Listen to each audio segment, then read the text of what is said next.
Nurses syntax group নির্বাচন পথে পথে।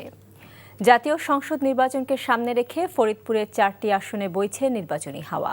বড় দুই রাজনৈতিক দল বিএনপি জামায়াতের পাশাপাশি অন্যান্য দল ও স্বতন্ত্র প্রার্থীরা নিজ নিজ এলাকায় গণসংযোগ চালিয়ে যাচ্ছেন। ফরিদপুর থেকে সঞ্জীব দাসের তথ্য ছবিতে ইমরুল কায়েসের ডেস্ক রিপোর্ট। ফরিদপুর জেলার 18 লাখ ভোটারের ভোট যুদ্ধে অবতীর্ণ হয়েছেন 4টি আসনের বিভিন্ন দল ও স্বতন্ত্র প্রার্থীরা। একসময় এই এলাকার রাজনৈতিক নিয়ন্ত্রক কিন্তু কার্যক্রম নিষিদ্ধ আওয়ামী লীগ নেতারা আত্মগোপনে থাকায় ভোটের মাঠে অনেকটাই এগিয়ে বিএনপির হেভিওয়েট প্রার্থীরা। তবে নির্বাচনে প্রার্থীদের জয় পরাজয়ে বড় ফ্যাক্টর নতুন ভোটার। যে প্রার্থী দেশের দিক তাকাবে, সমাজের উন্নয়ন করবে, দরিদ্রতা ঘুচাবে, এমন প্রার্থীকে সাধারণ জনগণ ভোট দেবে। বেকার সমস্যা দূরীকরণের জন্য প্রার্থীর অবশ্যই বেকারদের কর্মসংস্থান করার লক্ষ্যে যা যা করা লাগে এরকম একজন যোগ্য প্রার্থীকেই তরুণ প্রজন্ম এবার ভোট দিবে।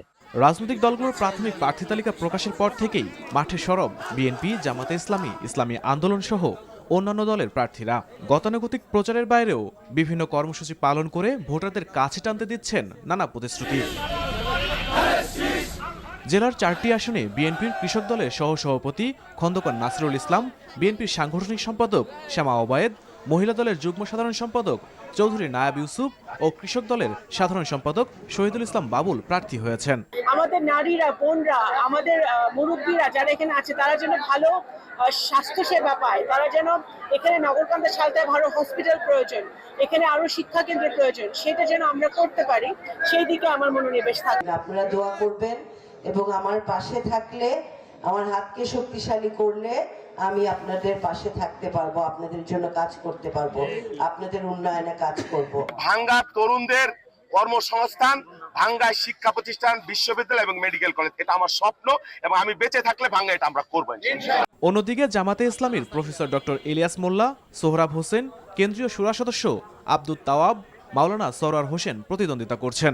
আমরা আশাবাদী যে ইনশাআল্লাহ ফরিদপুর 4 আসন থেকে আমরা বাংলাদেশ জামাতের পক্ষ থেকে দাঁড়িপাল্লা মার্কাকে আমরা সংসদে একটি আসন উপহার দিতে পারবো। লেভেল প্লেইং ফিল্ড বলতে যা বোঝা যায় সেটা যদি থাকে তাহলে আশা করা যায় সারা দেশে, এই ফরিদপুরে আসন তো বটেই, সারা দেশে ইনশাআল্লাহ জামাত ইসলামের দাঁড়িপাল্লা মার্কা নিয়ে তারা বিজয় লাভ করবে ইনশাআল্লাহ। খেলাফতে মজলিস, জাতীয় পার্টি ও স্বতন্ত্র প্রার্থীরা আসন্ন নির্বাচনে ভোটারদের দ্বারে দ্বারে যাচ্ছেন। NTV news desk.